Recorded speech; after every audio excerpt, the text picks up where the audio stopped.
Morning guys, ngayon pag-usapan natin ang 5 sikreto kung paano umasenso. Una, malinaw na layunin. Alam mo kung anong direksyon ng buhay mo, direksyon o plano mo, alam mo. Kasi pag di mo alam, di mo nakikita ang tagumpay mo dito, malabo kang umasenso pag gagawin mo tong negosyong to.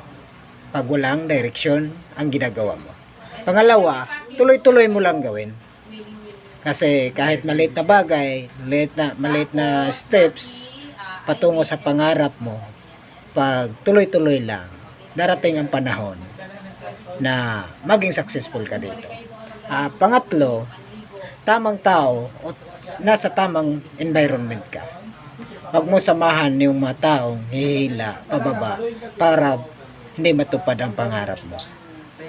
Kasi isa sila sa mga taong negatibo, nasisirain kanila para maging pantay ang buhay mo sa kanila.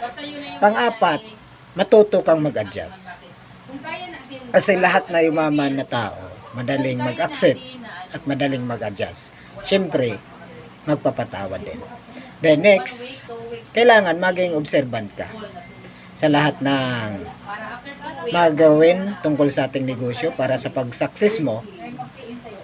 At handa kang magbago at willing kang matuto kung paano gawin ang ating negosyo. Panglima, kailangan aksyonan mo. Kung may pangarap ka, aksyonan mo na. Huwag puro plano, huwag puro pangarap lang, kasi ang pangarap mo, pag di mo sabayan ng aksyon, hanggang pangarap na lang yan. At walang magbabago sa buhay mo kung hindi ka umaksyon. Kaya aksyon na guys, that's all.